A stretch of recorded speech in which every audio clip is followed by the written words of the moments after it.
नमस्ते सदा वत्सले मातृभूमि में हम लोग चर्चा करने जा रहे हैं और अभी सुप्रीम कोर्ट ने एक मस्जिद जो कि आर्मी क्वार्टर जहां पर बने होते हैं वहां पर मस्जिद में नमाज का मामला सुप्रीम कोर्ट तक आया। पहले वो हाई कोर्ट गए और हाई कोर्ट के बाद वो सुप्रीम कोर्ट आया। हालांकि सुप्रीम कोर्ट ने वो खारिज कर दिया, लेकिन पूरे मामले को समझना चाहिए, मानसिकता को समझना चाहिए। ये मानसिकता किस स्तर पर किस व्यक्ति को क्या करवाना चाहती है, और ये आखिर आर्मी क्वार्टर्स के अंदर मस्जिद बनाने का तुक क्या है? क्यों आर्मी क्वार्टर्स के अंदर मस्जिदें रहती हैं? क्यों ये जब सेकुलर कंट्री है तो इस तरह के ये क्यों रहते हैं? मैं आपको बता दूं कि जिस समय हिंदू शासन हुआ करता था, हिंदू शासन के समय पर भी वही किले होते थे। मुसलमान जब आए तो उन्होंने वो किले बंद करवाए, वो किले रिन्यूवेट करवाकर उन्होंने अपने नाम रखे। जैसे मैं ताजमहल की बात करूं, या फिर मैं कुतुब मीनार की बात करूं, या फिर तमाम तरह के किलों की बात करूं, इन किलों में पूर्ववत मंदिर हुआ करते थे। इन मंदिरों को तोड़वाकर, चूंकि मुसलमान थे और वो रिलीजन के नाम से ही पूरे संसार पर शासन किया करते थे, वो शासक वर्ग जो रिलीजन को खूब खेलता था और रिलीजन को खेलकर लोगों को बेवकूफ बनाकर अपनी सेना में शामिल करके उनके द्वारा अत्याचार करवाता था। पीछे से उनके खतवे पढ़वाए जाते थे और इसके अलावा वो वहां तकरीरें करते थे। तकरीरों में जिस प्रकार से उनको वीर रस दिया जाता था, और वीर रस देकर अल्लाह के नाम से, प्रॉफिट के नाम से, या फिर पुराने युद्धों का हवाला देते हुए उनके अंदर हुंकार भरी जाती थी। और हुंकार भरने के बाद हिंदू एरियो में अत्याचार करने से वो रुके ना, उनका दिल कहीं दहल ना जाए, उनके दिल कहीं पसीज ना जाए और वो उनका काम करने से मना कर दें। इसलिए इस्लाम के नाम से पहले तमाम आयतों का कलेक्शन करना और कलेक्शन करके उनका दिमाग खराब करना, ये बात कोई नई नहीं है। वीर रस जब पृथ्वीराज रासो को आप पढ़ेंगे या फिर आल्हा को पढ़ेंगे या इस तरह के और ग्रंथ वीर रस में लिखे जाते थे ताकि वो आर्मी के बीच में गाए जा सके, वो सेना के बीच में गाए जा सके, छत्री मतलब आर्मी के लोग, उनको हुंकार भरी जा सके और वो रणभूमि में वीर गति को प्राप्त होने तक से रुके नहीं। रणभूमि में जाने का मतलब पहले होता था कि वो वहां पर जब जाएगा तो जाकर वहां से सिर्फ या तो विजय होकर आएगा या फिर वो उसकी बॉडी आएगी। इसके अलावा तीसरा कोई ऑप्शन होता नहीं था। और अगर बॉडी आएगी तो और सेना हार जाएगी, राज्य हार जाएगा, मुसलमान जीत जाएंगे, तो फिर जौहर की परंपरा महिलाएं करती थी। ये हमारे यहाँ की व्यवस्था रही है। क्षत्रियों को वीरगति को प्राप्त करना ही सबसे बड़ा सौभाग्य माना गया है। और सीने पर वार करना, उसके कुछ रूल्स हुआ करते थे। पीठ पर वार नहीं करना, रात में वार नहीं करना, पीछे से वार नहीं करना, या फिर अचानक वार नहीं करना, सीधी हुंकार देकर, और हुंकार देकर कोई छत्री को वार किया जाएगा तो छत्री पीछे नहीं हटेगा, वीरगति को प्राप्त ही होगा, कोई और दूसरा दिमाग नहीं लगाएगा। ये भारत की व्यवस्थाओं में रहा है। तो यही व्यवस्थाएं बाद में जब इस्लामिक लोग आए तो उन्होंने भी यही चीजें सीखी, लेकिन उन्होंने इसके अलावा सात्विक या धार्मिक या वो सीखा ही नहीं। उन्होंने सिर्फ एक बात सीखी, कैसे मारा जाए, कैसे काटा जाए, कैसे राज्य किया जाएगा। और पूरे विश्व में राज्य विस्तार, अल्लाह के नाम से राज्य विस्तार को लेकर वो योजनाएं बनाई गई और उनको सिर्फ युद्ध सिखाया गया और मृत्यु सिखाई गई। इसके अलावा तीसरी कोई चीज, मानवता नाम की चीज, सभ्यता नाम की चीज, ये जो रिलेशन है उनको, ये रिलेशन को वो झूठा रिलेशन कहते हैं। असली रिलेशन तो वो है जो अल्लाह को प्राप्त करने का, वहां हूरें मिलेंगी और वहां बहुत अच्छी जन्नत मिलेगी, वही असली स्थान है। ये मृत्यु लोग है, यहां पर तुम्हारा जन्म तो केवल भोगने के लिए हुआ है। क्वालिफाई तभी करोगे जब मृत्यु को प्राप्त होगा। और मृत्यु को प्राप्त होने का कारण इस्लाम को बढ़ाना, इस्लाम को स्थापित करना और काफिरों को मारना और सारे संसार को खत्म कर देना, ये आतंकवाद की प्राइमरी परिभाषा है जो कि इस्लामिक सिस्टम में सिखाई गई। आप आरिफ मोहम्मद को पढ़ेंगे तो आरिफ मोहम्मद लगातार ये कहते आए हैं कि भारतवर्ष में भी जब आप उनको ये पढ़ाएंगे उल्टी सीधी चीजें, और जब आप शुरू यहां से करेंगे कि बस मारना है और शासन करना है और हम शासन करने के लिए पैदा हुए हैं, तो मानवता कहां से सीखेंगे? मानवता वो वीर रस सिखाने के लिए कि उसको अंदर से कहीं कलक ना हो तो उसको जीव बकरा काटना सिखाएंगे, बकरा या जानवर काटना सिखाएंगे। जानवर भी वो झटके से आंख बंद करके काट सकता है, तो फिर उसको धीरे धीरे करके छोटे से बच्चे को, 5 साल के बच्चे को हलाल करके सिखाएंगे ताकि उसके अंदर की मानवता पूर्ण रूप से मर जाए, उसके अंदर की ह्यूमैनिटी रहे ही ना, वो काटने में, किसी को भी काटने में पीछे ना हटे। यही कारण था कि भारतवर्ष का इतिहास छोड़ दिए, पूरे संसार का इतिहास अगर आप पढ़ेंगे तो ये बात सामने आती है कि जो लोग भी शासक रहे हैं उन्होंने अपने पिताओं को, अपने चाचाओं को, अपने परिवार वालों को, किसी को भी बख्शा नहीं है। और यहां तक कि जब शासक बदल गया तो उसने पूरी पुरानी पीढ़ी के या पुराने शासक के बच्चे को, गर्भ में बच्चे को या छोटे से बच्चे की भी हत्या करी, जिससे कोई खतरा नहीं हो सकता, क्योंकि उसको उसको लगता था कि ये अपने पिता और परिवार का वीर रस सुनेगा, वीर गाथाएं सुनेगा उनकी, और फिर ये चूंकि मुसलमान है इस्लामिक चीजें सुनेगा, तो ये हमारे लिए खतरा हो सकता है, इसलिए इसको जड़ से समाप्त कर देना। और इसको समाप्त करने के पीछे जस्टिफाई करना, उसके पीछे इस्लाम नाम का रिलीजन और उसकी तमाम तकरीरें और तमाम ये सब इस्टेब्लिश किया गया, इसको बहाल कर दिया गया। यही कारण था कि मुसलमानों ने हिंदुस्तान में आने के बाद पूरे हिंदुस्तान में जो पुराने किले बने हुए थे हिंदू शासन के, उन किलों के अंदर से मंदिर तोड़कर मस्जिदें बनवाई और मस्जिदें वहां नमाज पढ़ने की व्यवस्था करवाई, और उन लोगों की सैलरियां ज्यादा रखी, उनके खुद पे ज्यादा रखे या फिर उनका मनसब ज्यादा रखा जो कि इस्लाम स्वीकार करके वहां पर काम करेंगे, उनके औहदे भी बड़े रहेंगे। ये सारी व्यवस्था उन्होंने करी। बाद में ईसाई आ गए। ईसाइयों की खास बात यह थी कि ईसाइयों ने स्ट्रक्चर तोड़े नहीं, ईसाइयों ने सीधी तलवार नहीं दिखाई, उन्होंने सिस्टमेटिक तरीके से सभ्यता में परिवर्तन करने का सोचा, सिलेबस में परिवर्तन करने का सोचा। उन्होंने अपने लोग लगाए, राजा राम मोहन रॉय जैसे लोग अंग्रेजी शिक्षा पढ़ेंगे, ईसाइयत से प्रभावित होकर हिंदुओं की कुरीति को खत्म करेंगे। इसके लिए तमाम उस समय के एनजीओ गैंग, उन एनजीओ गैंगों में ब्रह्म समाज, प्रार्थना समाज और तमाम तरह के समाज खोल गए, आत्मीय समाज, ऐसे तमाम तरह की एनजीओज खोली गई। उन लोगों को बढ़ाया गया सती प्रथा के नाम से, फर्जी सती प्रथा के नाम से उनको बढ़ाया गया, उनको बाल विवाह के विरुद्ध पढ़ाया गया और सब करके अंग्रेजी एजुकेशन पढ़ाई जाए। अंग्रेजी एजुकेशन का मतलब था कि आपका इतिहास वो पढ़ाएंगे लेकिन बदल कर पढ़ाएंगे, जिससे आपका वैभवशाली जो इतिहास है वो आप भूल जाएं, आपके देश की जो वीर रस की गाथाएं हैं वो आप भूल जाएं, आपके देश का जो वैभव है, आपके देश के जो पराक्रम है, आपके भगवानों के अवतार और उनके पराक्रम और महायुद्ध, जिनको आप रामायण का युद्ध, महाभारत का युद्ध, चंडमुंड संहार का युद्ध या फिर मधुकैटभ संहार का युद्ध, तमाम तरह के ये वीर रस भूल जाएं। हालांकि हमारे पूर्वजों ने, उन्होंने पूरी कोशिश की, हमारे पूर्वजों ने छोटी छोटी किताबें रखे, पूजा की अलमारी में उसको रख दिया, और पूजा की अलमारी में इसलिए रख दिया कि आपको याद रहे कि ये जब हिंदू शासन भारत में आएगा तब इसको एस्टैब्लिश करना है, इसको पुनः निकाल कर लाना है, और यही इतिहास तुम्हारा है जो हम छोटे में इसको लाकर समेट रहे हैं, उसको चालीसा में समेट रहे हैं, या फिर हम उसको छोटे ग्रंथों में, आरती में, इनमें समेटे दे रहे हैं। ये सब किया गया।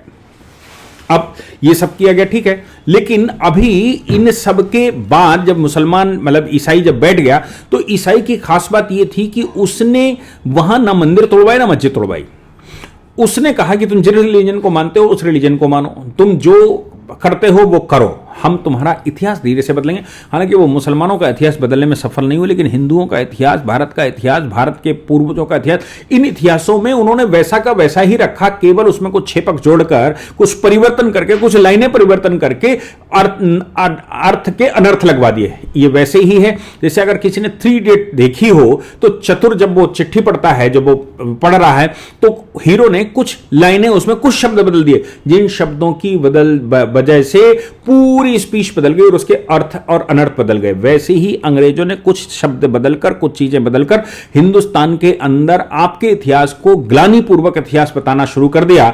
और मजे की बात यह थी कि हमारी जाति व्यवस्था, हमारी वर्ण व्यवस्था को भी उन्होंने नीच व्यवस्था में कन्वर्ट कर दिया। नीच व्यवस्था से मतलब सिर्फ इतना हुआ करता था कि वो आपको आत्मग्लानि हो, आपको अंदर से ये अंदर से ग्लानि होने लगे कि भाई आप जहां पैदा हुए, जिन परिवारों में पैदा हुए, जिन जो व्यवसायों में पैदा हुए, वो व्यवसाय आपके थे ही नहीं, वो सिर्फ ग्लानि का विषय है। ये करके भारतवर्ष में एकता, अखंडता और परिवार का प्रबोधन, परिवार की कुटुंब का प्रबोधन या फिर सामाजिक समरसता को बिगाड़ दिया, शासन किया। लेकिन जब हम स्वतंत्र हो गए, जब हम स्वाधीन हो गए, तो स्वाधीनता के बाद ये एक्सपेक्ट किया था हमारे पूर्वजों ने, जब मधुकैटभ संहारे दुर्गा चालीसा में लिखा गया, जब उनको हनुमान चालीसा में वो कहानियां लिखी गई, जब आपकी पूजा की आरतियों में लिखी गई, जब छोटी छोटी पुस्तकों में समेटकर हमारे पूर्वजों ने हमारे पूर्वजों ने अपने इतिहास को संरक्षित किया था, उनका एक प्रोटोटाइप जिसको कहें इनक्रिप्टेड फॉर्म में रखा था। लेकिन स्वाधीनता के बाद हम उसको कर नहीं पाए। नतीजा निकला कि मस्जिदें वैसी बनी रही, नतीजा निकला कि मंदिर भी बने रहे। आर्मी ने, जो आर्मी का जो आज की तारीख में आर्मी है, आर्मी की खास बात यह है कि भारत में 600 से ज्यादा रियासतें थी और हर रियासत की अपनी आर्मी, टेरिटोरियल आर्मी हुआ करती थी। जब हमने उनको एकीकरण किया तो टेरिटोरियल आर्मी को हमने आर्मी का दर्जा दिया, लेकिन वो टेरिटोरियल आर्मी को हमने वैसा ही रखा, किसी को राजपूताना रेजिमेंट, किसी को सिखलाई रेजिमेंट, किसी को किसी नाम से, किसी को जाट के, किसी जो जिस तरह से पहले से था, आजादी से पहले से था, हमने वैसा ही रखा। अब उसके रखने के पीछे का जो तर्क दिया गया वो ये दिया गया कि भाई इनके अपने इतिहास है, इनका अपना गौरव है, ये अपनी उस इस तरह से मेंटेन करेंगे, क्योंकि नेहरू जी बहुत लंबी दूरी तक देखने वाले व्यक्ति नहीं थे, उनको भविष्य भारत का नहीं दिखता था, उनको तो केवल अंग्रेजी तरह से फूट डालो, राज करो और आइडेंटिटी बने रखो। आप याद रखिएगा, जिसकी आइडेंटिटी बनी रहेगी देश के अंदर, हिंदू आइडेंटिटी के अलावा ब्राह्मण, क्षत्रिय, वैश्य, शूद्र या कोई और भी आइडेंटिटी बनी रहेगी तो फिर वो क्लैश का कारण बनेगा ही। अगर उसकी क्षेत्रीय आइडेंटिटी बनी रहेगी तो वो क्षेत्र का वो कारण बनेगा ही। ये सब कुछ उस समय नेहरू जी के समय पर जो अंग्रेजों ने किया था उसको कंटिन्यू रखा गया। मस्जिद बनी हुई है। अब जिस मस्जिद की हम लोग आज चर्चा करने जा रहे हैं ये चेन्नई में है। चेन्नई में जो आर्मी का हेडक्वार्टर है या आर्मी का क्वार्टर है, आर्मी के जो रेजिडेंशियल एरिया है या आर्मी के जो हेडक्वार्टर रहते हैं, वहां पर एक 1877 की मस्जिद, 1877 की मस्जिद बनी रही। आजादी के बाद हमने उसको नेस्तनाबूद करना था, लेकिन भारत सरकार ने क्या किया था, बाकायदा प्रोफेशनल पुजारी रखे थे। जो मंदिर थे उनके पुजारी रखे, जो मस्जिद थी उसमें मौलवी रखे, जो चर्च बने हुए थे उसमें पादरी रखे, और वो सिस्टमेटिक तरीके से उनको जिंदा रखा। आजादी के बाद भी हमने जिंदा रखा। उसके पीछे का तर्क यह भी था कि भाई ये जो हिंदू आस्था रखने वाले हैं ये मंदिर में जाएंगे और मंदिर में जाकर अपने आप को शक्तिशाली महसूस करेंगे और भगवान से आराधना करेंगे।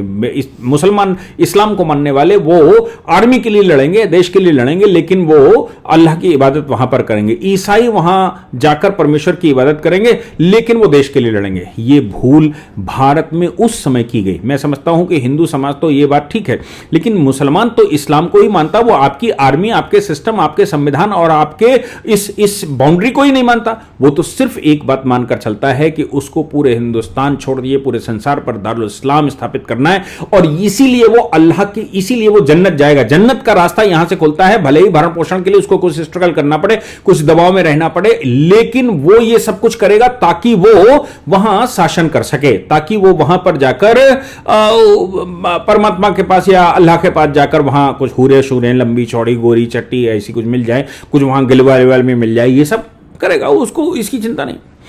अब कांग्रेस की सरकारें हुआ करती थी, कांग्रेस की सरकारों के टाइम पर आर्मी के ऊपर दबाव बनाकर आर्मी को इस बात के लिए भी कन्विंस किया गया कि जो मस्जिदें अंदर बनी हुई हैं, भले ही मुसलमान आर्मी में बहुत नहीं है, लेकिन मस्जिदें अंदर बनी हुई हैं उनको बाहर के लोगों के लिए खोल देना चाहिए। मस्जिदें बाहर के लोगों के लिए खोल दी गई। पूरे देश में जो आर्मी के हेडक्वार्टर हैं उनके बाहर, अब बाहर के लोग जाते हैं वहां मस्जिद, वहां नमाज पढ़ते हैं, आर्मी के अंदर टोह लेते हैं, अंदर आर्मी की जासूसी करते हैं, और बाहर जो आतंकियों के साथ खेल हो सकता था उनके साथ करने की भी कोशिश कर सकते हैं, ऐसा अनुमान लगाया जा सकता है। कोविड के टाइम पर वो मस्जिदें बंद कर दी गई बहुत सारे देश में, और चूंकि भारतीय जनता पार्टी की सरकार थी उन्होंने वो मस्जिदें बंद कर दी। आउटसाइडर नॉट अलाउड, मस्जिद खुली है लेकिन आउटसाइडर नॉट अलाउड। मंदिर में भी आउटसाइडर नॉट अलाउड, मंदिर खुला हुआ है। या चर्च में भी आउटसाइडर नॉट अलाउड, चर्च खुला हुआ है, पादरी बैठा हुआ है, सरकारी सैलरी से बैठा हुआ काम कर रहा है। अब वो 1877 की मस्जिद ऐसा क्लेम किया गया है, और वो कोविड के टाइम पर 2020 में बंद कर दी गई थी। 2020 में बंद करने के बाद अब चूंकि उनका कहना है कि कोविड खत्म हो गया, इसलिए बाहर के लोगों को मस्जिद में नमाज पढ़ने के लिए अनुमति दे दी है। आर्मी के जो चीफ थे उसने, ब्रिगेडियर जो भी था, उसने वहां बैन, एक बार जो 2020 का बैन लगा था उसको खोलने से मना कर दिया। इन लोगों ने कहा, वहां चेन्नई में बाहर के लोगों ने कहा कि आर्मी हेडक्वार्टर के अंदर भी हमें नमाज पढ़ने की अनुमति है, और वहां मस्जिद बनी हुई है, और हमारी 1877 से मस्जिद बनी हुई है, हम तब से नमाज पढ़ते आए हैं, ये मेरा फंडामेंटल राइट है, और दुनिया भर की बातें कर दी।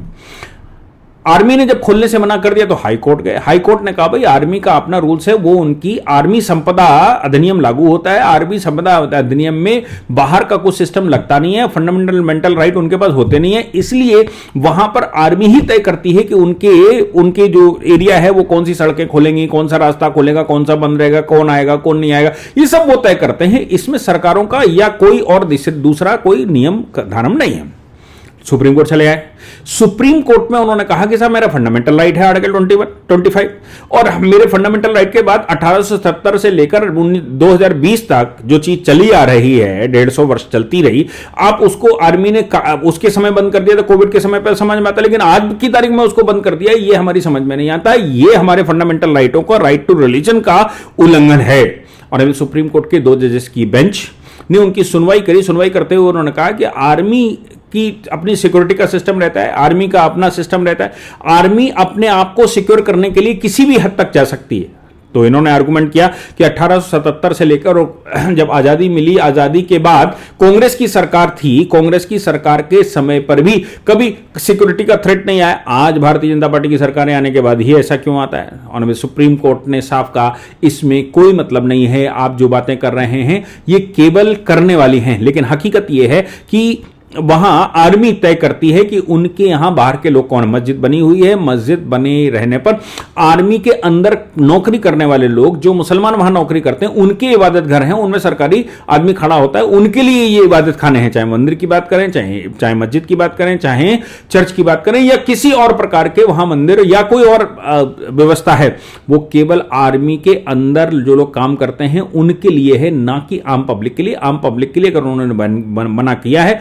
तो वो उनका अधिकार है और उनके पास राइट भी रहता है। ये कहते हुए ऑनरेबल सुप्रीम कोर्ट ने इसको खारिज किया और खारिज करते हुए उनको बाहर का रास्ता दिखाया और कहा कि भाई आर्मी हेडक्वार्टर में भी आपको, अब सोचिए, आर्मी हेडक्वार्टर में भी नहीं मानेंगे। अब ये पूरे हिंदुस्तान को दारुल इस्लाम बनाने के लिए कुछ भी, कहीं भी कुछ भी, अब वो बता देंगे कि भाई आर्मी हेडक्वार्टर ही हमारी भूमि पर बना हुआ है, वक्फ है। अब पार्लियामेंट भी हमारी भूमि पर बनी हुई है, वक्फ है। क्यों? इसके पीछे का लॉजिक ये है कि 500-400 वर्षों तक मुसलमानों ने शासन किया, अत्याचार किए, पूरे देश में नरसंहार किया, और ये जो आज क्लेम कर रहे हैं इनकी माताओं बहनों के साथ गलत किया, इनके पिताओं को कन्वर्ट किया, उनको तलवार के दम पर सलवार पहनाई और कुछ की सलवार खोली, और ये